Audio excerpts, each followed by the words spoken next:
everybody, and welcome to another episode of Cruising Israel. I'm your host, Natalie. And I'm Max. Max, we filmed a couple of street art tours, right, here in Israel. Yeah, but specifically here in Tel Aviv. Exactly, mostly in Tel Aviv. Everyone knows that Tel Aviv is the most urban city. Lots of creative people. Sure. Lots of cool graffiti. But did you know that they also offer these tours in Jerusalem? Ah, no, I did not know that. In the Holy City. I have seen some graffiti there, but it seems like maybe it's hidden. You gotta know where it is. So exactly. We're gonna go meet an expert. We're gonna meet a professional tour guide. She's gonna take us around and show us the coolest street art, and she happens to be an artist herself. Interesting. So let's go check it out. It's gonna be fun.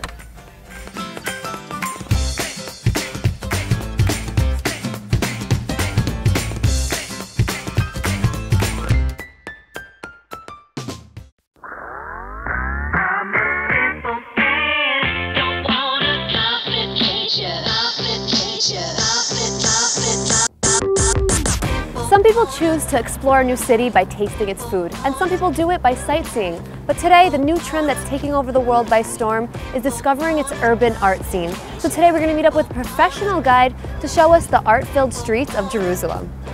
While Jerusalem may be the oldest city in the world, its spirit is still young at heart. Within the alleyways of Jerusalem, you'll find vivid bursts of color created by street artists inspired by the fascinating city around them. First of all, who even knew Jerusalem had such a prominent street art scene? I mean, coming from Tel Aviv, everyone knows that Tel Aviv is really the hot spot for graffiti, but it looks like Jerusalem's right up there with them. Yeah, I feel like Jerusalem is trying to make the way to be Tel Aviv. And also I feel like whoever comes and do graffiti in Jerusalem, if it's locals or people comes from Tel Aviv or Haifa, so are working really hard to make the city nicer. All right, sounds good. Jerusalem Graffiti Street Art Tour. Let's begin.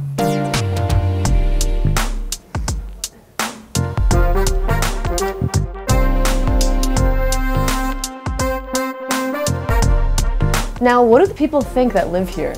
This is someone's private home, right? Right, so if they don't like it, they're usually going to cover it. Usually also is going to ask for permission to do it here. Because let's say in Jerusalem, if you compare it to Tel Aviv, if people don't like it, you cannot paint on their home. They're going to call the police. Well, in my opinion, this makes the house look much nicer, much more definitely lively, colorful. Graffiti can range from simple scribbles on the wall to really elaborate masterpieces, right? Right. So what are we going to see today? We're going to see everything in between. We're going to see big pieces. We're going to also see all kinds of writings on the walls, all kinds of political messages. Wow, and I'm in Jerusalem a lot on the show. I mean, there's so much to do here, and there's not much graffiti. I don't see a lot of graffiti. It's actually, it's hidden, and also if you take a look at the rocks over here, Jerusalem have to be built by Jerusalem rock, and there's something that is agreed with all the graffiti artists that we're not going on those rocks. I see. So it's really hard to find a spot like this that is not full of Jerusalem rocks. And therefore you have to go into alleys and all kinds of areas in order to find graffiti. I think this is the best example for how you can see the Jerusalem rocks, and you can see that in between there's spots which you can do graffiti, and you can see how the graffiti artists respect the Jerusalem rocks and still finding the way to do graffiti. So I actually really want us to take a look here and see this piece. Wow, I love this. Yeah. This was all done by one artist? Yeah, it's actually the same artist, and actually an interesting fact that he did the bottom part when he felt one thing, and he did the upper part when he felt another thing. So we can see a combination of a process he had. Wow. Wait, let's step back a little bit and see what we have here. We have a tree bark with a rabbi's head coming out of it, right? Yeah. A staircase leading to who knows where. Multiple staircases. Is this black the landscape of Jerusalem, maybe? Maybe Jerusalem, right? So Solomon, the artist, actually lived here, and he heard every day people talking about this rabbi, Aryeh Levin. So he decided to give respect to this rabbi, which actually has a street named after him.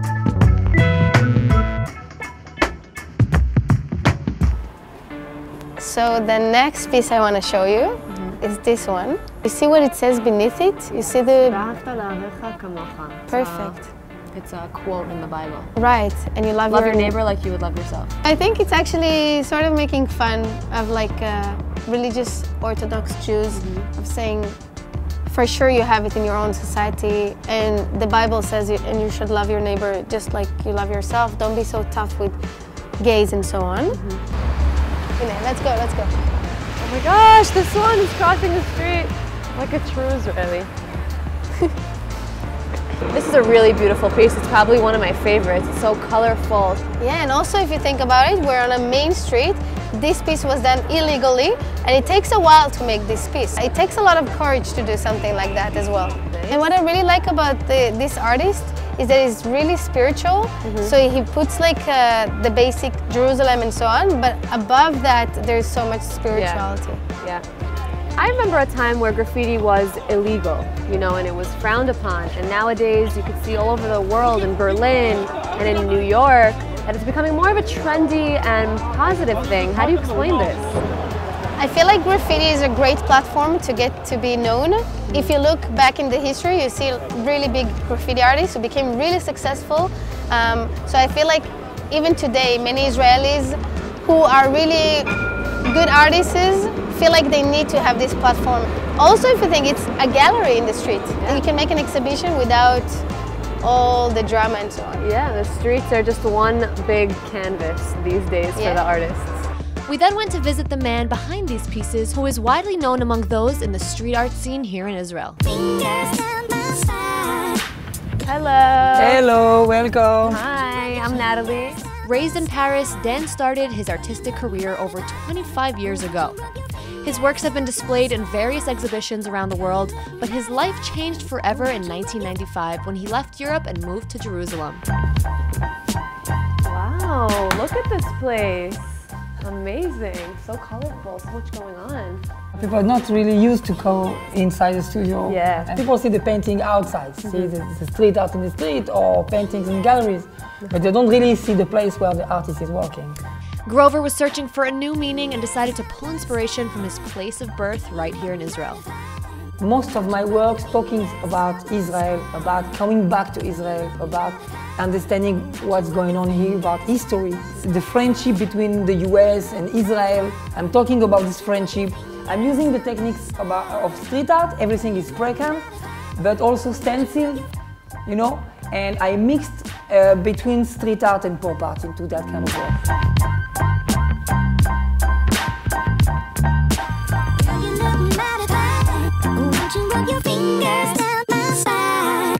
I love to do new things every time, new techniques, new style. So just around this room we could see different styles of graffiti. You, like have this one, the abstract one we see. And here you have that kind of graffiti. This one is like more classic. Yeah, it's like about letters. Style. We came here today to learn, so you're going to teach us a thing or two? Yeah, in one day, what we do for 30 years. Okay, I'm ready to learn. Let's do that. First of all, I want to explain what is the technique of the stencil. Okay. You have to understand, when you cut a stencil, you have to understand what about the light and the shadow. With a stencil, you can do it 10 times, you know, and it's very fast. So you put the stencil, you do the spray, and you can go out. Now, did you make the stencil? Yeah. You made it yourself? Yeah.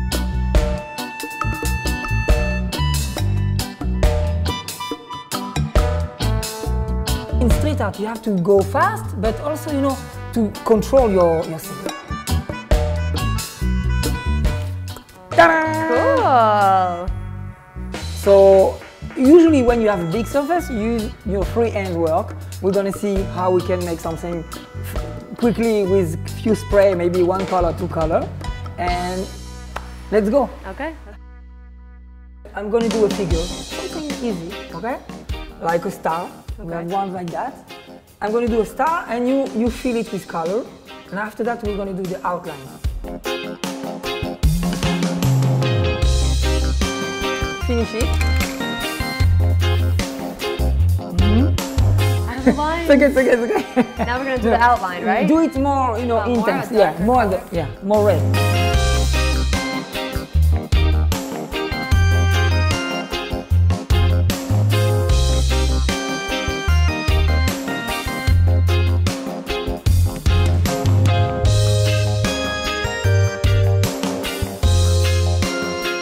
So with this one, we can do that. Now we can do it like that. Wow, very clear. Okay? So, but you have to control.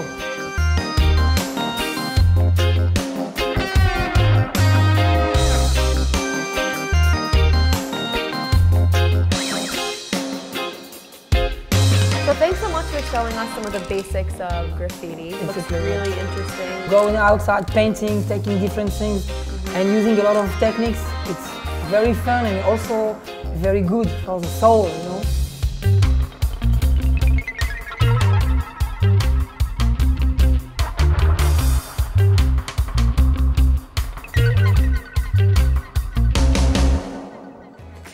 Max, you know how much I love animals, right? Yeah, and it's fun filming you interacting with the animals. It's so wild and unpredictable. I never know what's going to happen next. Yeah, so this next item that I planned is a combination of my love of animals and my combination of my love for cheese. We're gonna have a cheese tasting, and we're gonna also learn about these cute goats. We're going to a goat boutique dairy farm. Wow, cool. Let's do it.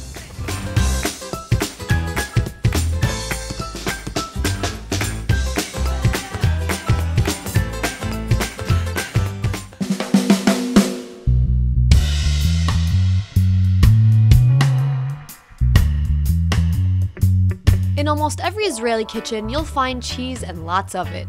And at the supermarkets, you'll always find a section offering a wide range of dairy products with many styles and flavors of cheeses sourced from all over the country. Each year, over 11 million liters of goat's milk are produced right here in Israel. And here in the show, we like to get to the source. So we are going to take you to a boutique dairy farm where we'll get a tour and a tasting. Meet Alon, the man that does it all. Besides for taking care of the goats, milking them, and feeding them, he guides tour groups and conducts cheese-making workshops for visitors.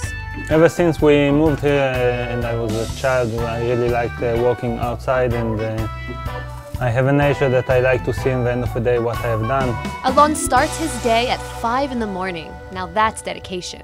So we are going to see the goats in the goat pen. Oh, I see some goats peeking already.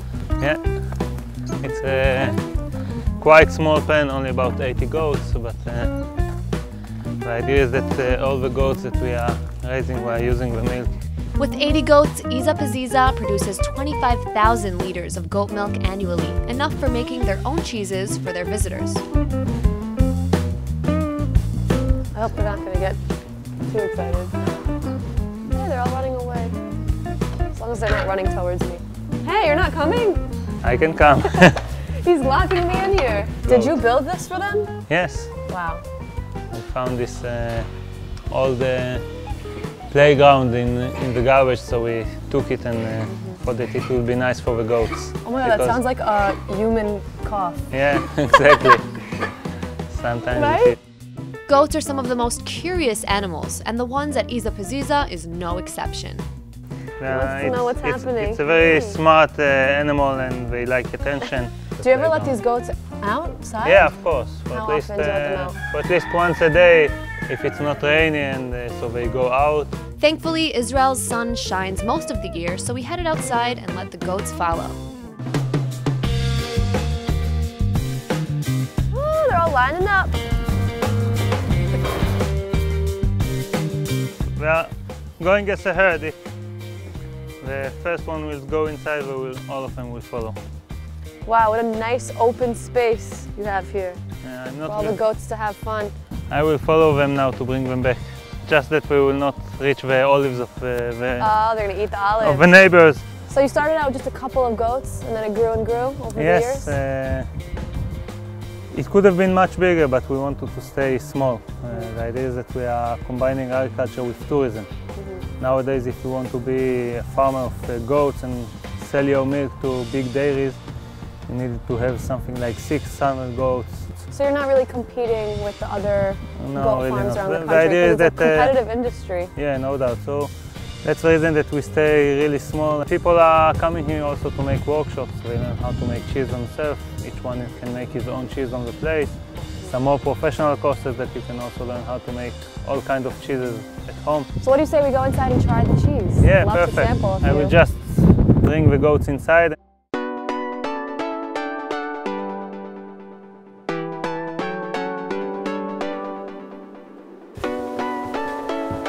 Like you can see, we also have some small organic garden here. Oh wow, you guys have a little bit of everything. Yeah, we are trying. Sounds like cheese. So now we are in the beginning of the season, so we don't have yet lots of cheeses inside.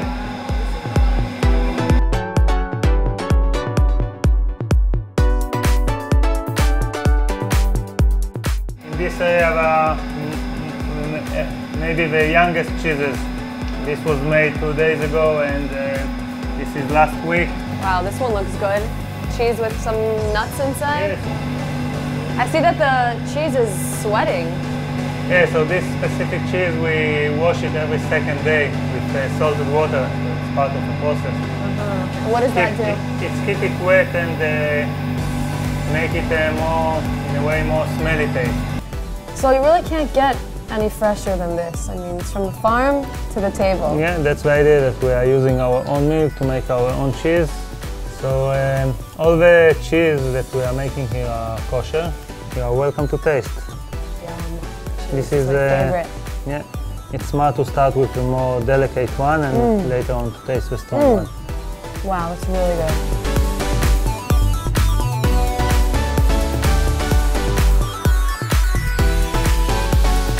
Iza Paziza is open to anyone who wants to experience Israel's rural life, and the best part is it's only a short drive from the city.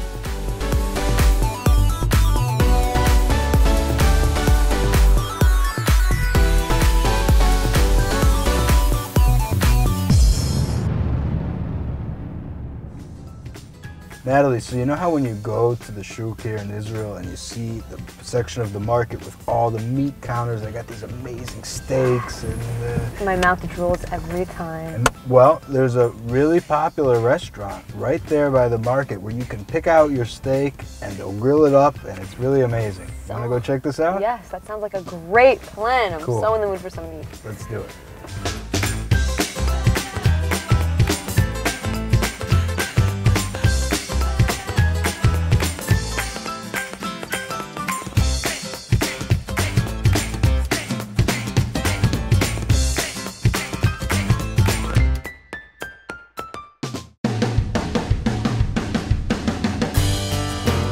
Now, by the look of this next restaurant, you may think it's nothing but a casual eatery, but some say it's one of the top meat spots in the city.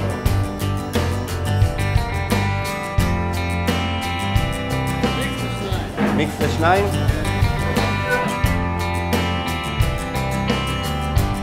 In the butcher's alley right by the bustling market sits a hidden restaurant which serves up dishes so tasty they've developed quite a reputation.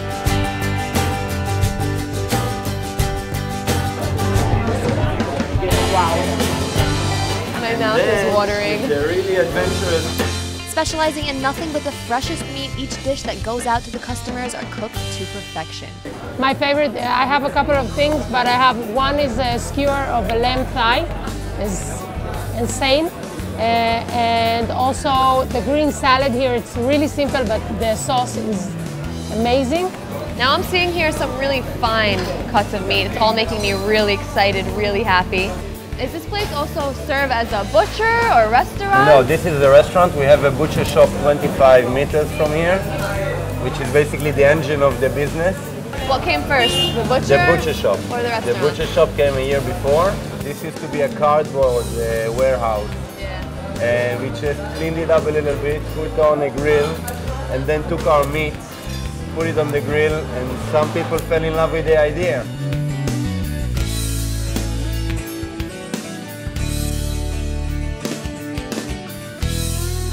So we have a sirloin. Okay. You can see how marble that is. We have sweetbreads. We have kidneys. We have anglais. We have lamb.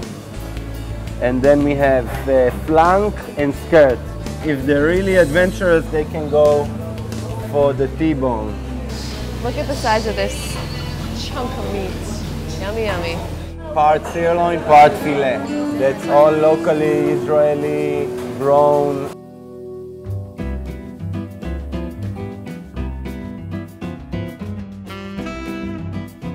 We have our signature dish. It's called arayes. It's pita filled with lamb and beef, served with tomato salad on a bed of tahini. The idea is to dip the thing with the tahini and the tomato juice. It's so juicy. It's juicy. We grind the beef, we season it, parsley and onion, we stuff it in the pita, then we grill the pita with cow fat. But they don't just use any grill, but a charcoal grill, which adds that delicious, smoky flavor. like to present our meat in the best way possible. And that's the mission, and that's what we adhere to. So here I mix tzatziki, Greek yogurt, purple onion and sumac, and amba, which heads from the Iraqi kitchen. Very, very pungent mix of spices. Usually it's made with mango, here we make it with papaya. That's not the proper way though. No? No. How are you supposed to eat this? I'm not eating it correctly, you should no, tell me. No, you're not eating it correctly at all. Okay, you touched a little bit. Basically everything has to mix. Wow.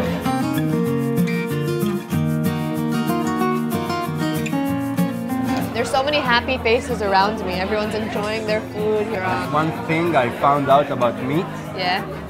it makes people happy. This place is great.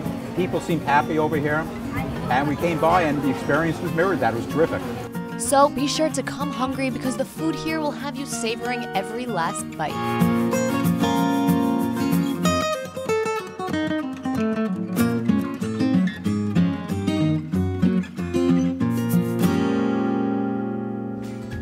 Folks, thanks so much for joining us for another episode of Cruising Israel. We love having you here with us. Don't forget to catch us next time as we cruise the country and show you the best Israel has to offer.